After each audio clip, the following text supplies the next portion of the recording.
ሰበር መረጃ የኢራን አብዮት ዘብ ባወጣው አስቸኳይ መግለጫ እስራኤል ቀይ መስመሩን አልፋለች ሲል የመጨረሻ ማስጠንቀቂያ ሰጠ። ቴልአቪቭ እና ቤንጉሪዮን አየር ማረፊያ በኢራን ሚሳኤሎችና ድሮኖች ተደበደቡ። በሌላ በኩል ኢራን ዓለምን ያስደነገጠ ሹመት አጽድቃለች። አንጋፋው የጦር መሪ መሐመድ ባቂር ዞልቃድር የሀገሪቱ የብሔራዊ ደህንነት ምክር ቤት ዋና ጸሐፊ ሆነው ተሾሙ። ትራምፕ ኢራን ሰላም ትፈልጋለች እያሉ ባለበት ወቅት የኢራን ፓርላማ አፈጉባኤ ንግግሩን የፈጠራ ወሬ ሲሉ አጣጣሉት። የነዳጅ ዋጋ $100 በመሻገሩ የዓለም ኢኮኖሚ ስጋት ላይ ወድቋል። ቻይናና ፓኪስታን የሰላም ድርድር እንዲጀመር ጥሪ አቅርበዋል። ከቴክሳስ እስከ ቴህራን፣ ከእስራኤል እስከ ቤይሩት የተከሰቱትን እነዚህንና ሌሎች ሰበር መረጃዎችን የያዘ ሰፊ ትንታኔ አዘጋጅተናል። እስከ ፍጻሜው አብራችሁን ቆዩ። ወደ ዝርዝር መረጃዎቹ አለፍን። ዛሬ በመካከለኛው ምስራቅ ሰማይ ስር እየተከናወነ ያለው ጉዳይ ተራ የሹም ሽረት ክስተት አይደለም። ኢራን ባለፈው ሳምንት በእስራኤልና አሜሪካ ጥምር የሽብር ጥቃት ተገደሉብኝ ያለቻቸውን አንጋፋውን ዲፕሎማት ስትራቴጂስት አሊ ላሪጃኒን ለመተካት ዛሬ አንድ አስገራሚና ዓለምን ያስደነገጠ ወታደራዊ ውሳኔ አሳልፋለች። አዲሱ የኢራን ከፍተኛ ብሔራዊ ደህንነት ምክር ቤት ዋና ጸሐፊ ሆነው የተሾሙት መሐመድ ባቂር ዞልቃድር ናቸው። ይህ ሹመት ለምን የዓለምን ትኩረት ሳበ? ለምንስ እስራኤልንና አሜሪካን አስበረገገ? ዞልቃድር ተራ የቢሮ መሪ አይደሉም። ለ40 ዓመታት በኢራን ወታደራዊና ደህንነት ተቋማት ውስጥ አንጎል ተብለው የሚጠሩ የኢራን አብዮት ዘብ ምክትል ዋና አዛዥ የነበሩ ሰው ናቸው። ዞልቃድር ወደ ስልጣን መምጣታቸው ኢራን ከዲፕሎማሲው አካሄድ ይልቅ ወደ ጠንካራ ወታደራዊ እርምጃ መሸጋገሯን ያሳያል። ላሪጃኒ በንግግርና በዲፕሎማሲ የሚታወቁ ሲሆኑ ዞልቃድር ግን በስትራቴጂካዊ ውጊያ፣ በደህንነት ጥበቃና በስለላ ተግባራት የተካኑ ቀኝ ዘመምና እጅግ ጥንቁቅ መሪ ናቸው። ሹመቱ የተከናወነበት መንገድም ቢሆን የራሱ የሆነ ትልቅ መልእክት አለው። ፕሬዝዳንቱ ድንጋጌውን ያወጡት በቀጥታ የኢራን ልዑል መሪ አያቶላ ሰይድ ሙጅታባ ካሚኒ ልዩ ድጋፍና ይሁንታ ታክሎበት ነው። ይህ ማለት ዞልቃድር የኢራን ጦር እስከ መጨረሻው ድል እንዲዋጋ የተሰጣቸውን ቀጥተኛ ትዕዛዝ ለማስፈጸም መተዋል ማለት ነው። ጦርነቱ 5ኛ ሳምንቱን በያዘበት በዚህ ወሳኝ ወቅት እንዲህ ያለ አንጋፋ የጦር መሪን በደህንነት ምክር ቤቱ አናት ላይ ማስቀመጥ ቴህራን ለከፋ የክልላዊ ጦርነትና ለከባድ አጸፋዊ ምላሽ ካርታዋን እየቀየረች መሆኑን ያመለክታል። በተለይ ደግሞ ፕሬዝዳንት ዶናልድ ትራምፕ ከኢራን ጋር የሰላም ንግግር እያደረግን ነው፣ ኢራን ሰላም ትፈልጋለች እያሉ በኋለኛው በር ዲፕሎማሲያዊ ሽንገላ ሲሰነዝሩ የኢራን ፓርላማ አፈጉባኤ መሐመድ ባቂር ቃሊባፍ ግን ይህንን ንግግር የፈጠራ ወሬ ሲሉ ማጣጣላቸው ከዞልቃድር ሹመት ጋር ተዳምሮ ሲታይ ቴህራን ለትራምፕ ወጥመድ እጅ እንደማትሰጥ የታየበት ክስተት ነው። ዞልቃድር ወደ ቢሮአቸው ሲገቡ የመጀመሪያ ተግባራቸው የሀገሪቱን የደህንነት ጋሻ ማጥበቅና የእስራኤልን ቀይ መስመር መሻገር በአስፈሪ ሁኔታ መመለስ እንደሆነ የዘርፉ ተንታኞች ይስማሙበታል። ባጭሩ ዞልቃድር ማለት ለኢራን አዲስ የጦር አውሬ፣ ለእስራኤልና አሜሪካ ደግሞ ከመጋረጃ ጀርባ የሚሰነዘር ከባድ የስልት ፈተና ናቸው። ይህ ሹመት የጦርነቱን መልክ እንዴት ይቀይረው ይሆን? በዲፕሎማሲው ጠረጴዛ ዙሪያ የቃላት ጦርነት ሲፋፋም፣ በሜዳው ላይ ግን የብረቱ ጋጋታና የሚሳኤሉ ውርጅብኝ የቀጠናውን ሰማይ ሰንጥቆታል። ትላንት ማክሰኞ መካከለኛው ምስራቅ ታይቶ የማይታወቅ የጥቃት ማዕበል አስተናግዳለች። የኢራን ጦር ኦፕሬሽን ትሩ ፕሮማይዝ 4 በሚል ባወጣው መግለጫ መሰረት ዛሬ በእስራኤል ወሳኝ ወታደራዊና ኢኮኖሚ ተቋማት ላይ 10 የሚደርሱ የሚሳኤልና የድሮን ማዕበሎችን አዝንበዋል። ዋነኛው የጥቃት ኢላማ የነበረው የእስራኤል ኢኮኖሚና የደህንነት ማዕከል የሆነችው ቴል አቪቭ ናት። የኢራን ጦር በሰጠው መግለጫ መሰረት በሀገሪቱ ዋነኛ የዓለም አቀፍ መተላለፊያ በሆነው በቤንጉሪዮን አየር ማረፊያና በሃይፋ የኢንዱስትሪ ቀጠና ላይ ያነጣጠሩ ድሮኖች ጥቃታቸው ጥቃታቸውን ፈጽመዋል። በቴልአቪቭ መሃል ከተማ ላይ ያረፈው 100 ኪሎ ግራም የሚመዝን የሚሳኤል ጭንቅላት ህንጻዎችን ሲያፈርስና ሲቪሎችን ሲያቆስል የከተማዋ ነዋሪዎች በመጠለያዎች ውስጥ ሆነው እንደ ሰለባ ዳክዬ ተሰማን ሲሉ ለዓለም አቀፍ ሚዲያዎች የገለጹት ስሜት የእስራኤልን አይረን ዶም የመከላከል አቅም ምን ያህል ፈተና ላይ እንደወደቀ ማሳያ ነው። የኢራን ቁጣ በእስራኤል ግዛት ብቻ አልተገደበም። የባህረ ሰላጤው ሀገራትም በዚህ ውጥረት ሰለባ ሆነዋል። በባህሬን የሚገኘውና ከተባበሩት አረብ ኤምሬትስ ጦር ጋር የሚሰራ የሞሮኮ ዜግነት ያለው ሲቪል ኮንትራክተር በኢራን ሚሳኤል መገደሉን የዩኤኢ መከላከያ ሚኒስቴር አረጋግጧል። ሳውዲ አረቢያ፣ ኩዌትና ባህሬን የኢራን ሚሳኤሎችንና ድሮኖችን በመጥለፍ ውጥረት ውስጥ አድረዋል። ይህ የሚያሳየው ጦርነቱ ከእስራኤልና ኢራን ፍጥጫ አልፎ መላውን የባህረ ሰላጤው ቀጠና ወደማይመለስበት እሳት እየሳበው መሆኑን ነው። በአንጻሩ እስራኤልም ዝም አላለችም። በቴህራን ኢስፋሃንና በምዕራብ ኢራን የምርት ማዕከላት ናቸው ባለቻቸው ስፍራዎች ላይ የአየር ድብደባን ፈጽማለች። ይባስ ብሎም በሊባኖስ ቤሩትና ደቡብ አካባቢዎች ላይ በፈጸመችው አሰቃቂ ድብደባ የንጹሃን ደም ፈሷል። የ3 ዓመት ህፃን ሴት ልጅ ጨምሮ በርካታ ሲቪሎች መገደላቸውን የሊባኖስ ጤና ሚኒስቴር አስታውቋል። የእስራኤል መከላከያ ሚኒስቴር ደግሞ ደቡብ ሊባኖስን ከቀሪው ሀገር የሚለዩ ድልድዮች ሁሉ እንዲወድሙ ትዕዛዝ መስጠታቸው ወረራው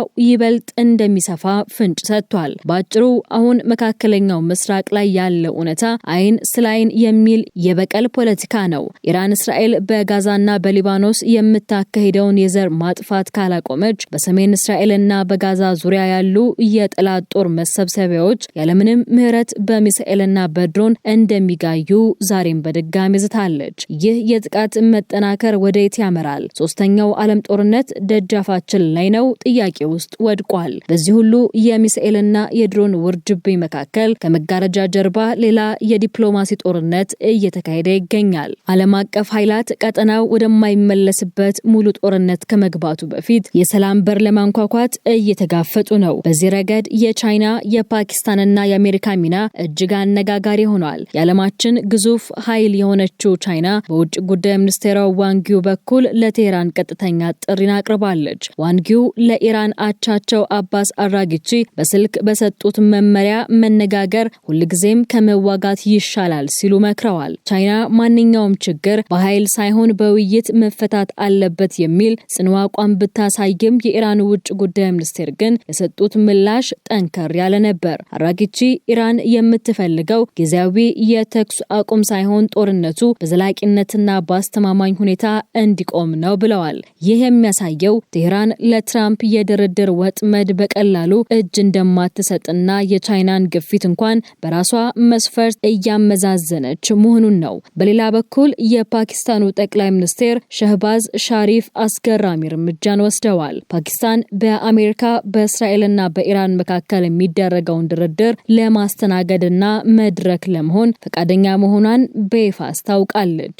ይህ የጸጥታ ዲፕሎማሲ ተብሎ የሚጠራው ጥረት አሜሪካን በመርህ ደረጃ ለድርድር እንዲቀመጡ ቢያስማማም ሚስጥሩ ግን ሳይወጣ ቀርቶ ለሚዲያ በመሽሎኩ ጉዳዩን ይበልጥ ውስብስብ አድርጎታል። ኢራን በአሜሪካ ላይ ያላት ጥርጣሬ እጅግ ከፍተኛ በመሆኑ የፓኪስታን የሰላም መድረክ ምን ያህል ውጤታማ ይሆናል የሚለው ጥያቄ በአየር ላይ ይገኛል። ፕሬዝዳንት ዶናልድ ትራምፕ ከኢራን ጋር ንግግር እያደረግን ነው፣ ኢራን አሁን ሰላም ትፈልጋለች በማለት ተስፋ ቢሰጡም የኢራን ፓርላማ አፈጉባኤ መሐመድ ባቂር ቃሊባፍ ግን ይህንን የፈጠራ ወሬ ሲሉ አጣጥለውታል። ትራምፕ ይህንን ንግግር የሚጠቀሙት የዓለምን የነዳጅ ገበያ ለማረጋጋት እንደሆነ የሚጠረጥሩ ወገኖች አልጠፉም። የነዳጅ ዋጋ በአንድ በርሜል $100 በላይ አሻቅቦ የዓለምን ኢኮኖሚ እያስጨነቀ ባለበት በዚህ ወቅት የትራምፕ የዲፕሎማሲ ሽንገላ በቴህራን የጦር አውሬዎች ዘንድ ተቀባይነት ያጣ ይመስላል። በአጭሩ አሁን ዓለም በሁለት ጎራ ተከፍላለች።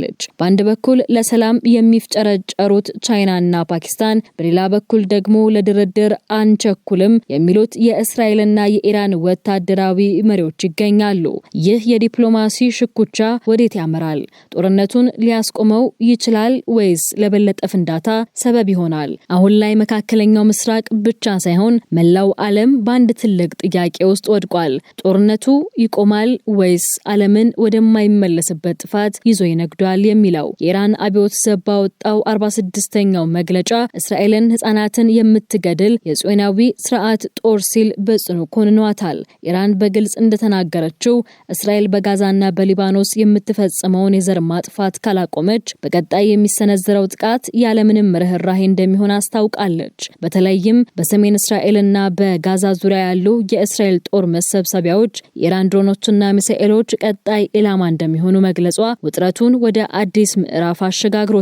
ይህ ጦርነት ግን በሜዳው ላይ ብቻ አላበቃም። የኢራን የሆርሙዝ የባህር መስመር የመቆለፍ አቅም የዓለምን ንግድና ኢኮኖሚ ክፉኛ እያናወጠው ይገኛል። የትራምፕ የሰላም ተስፋ ንግግር ለጊዜው ገበያውን ቢያረጋጋውም ዛሬ ግን እውነታው ተቀይሯል። የብሬንት ድፍድፍ ነዳጅ ዋጋ ዳግም በአንድ በርሜል $100 በላይ አሻቅቧል። ይህ ማለት ከፍጆታ ዕቃዎች ዋጋ መናር እስከ ዓለም አቀፍ የትራንስፖርት መስተጓጎል ድረስ ያለው ስጋት አሁንም ቤታችን ድረስ መጥቷል ማለት ነው። በአንድ በኩል አዲሱ የኢራን የደህንነት መሪ መሐመድ ባቂር ዞልቃድር የጦር ካርታውን እያጠኑ ነው። በሌላ በኩል ደግሞ ፓኪስታንና ቻይና የዲፕሎማሲውን በር ለመክፈት እየታገሉ ነው። ትራምፕ በኋለኛው በር ኢራን ሰላም ትፈልጋለች ቢሉም በሜዳው ላይ ያለው የሚሳኤል ድምጽ ግን ሌላ ታሪክ እየነገረን ነው። ኢራን እስከ መጨረሻው ድል እዋጋለሁ ማለቷና እስራኤል ደግሞ የመሪዎችን ግድያ መቀጠሏ የሰላሙን መንገድ እጅግ ቅርብ ሳይሆን እጅግ ሩቅ አድርጎታል።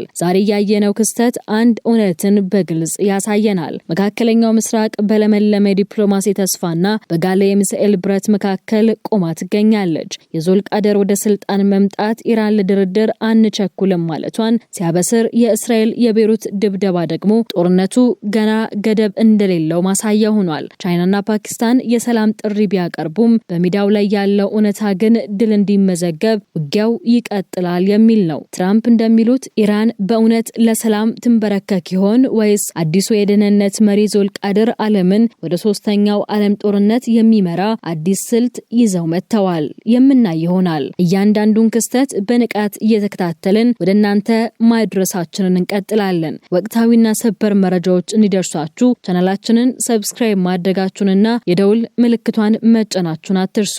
በሌሎች ሰበር መረጃዎች እስከምንመለስ ሰላም ቆዩን።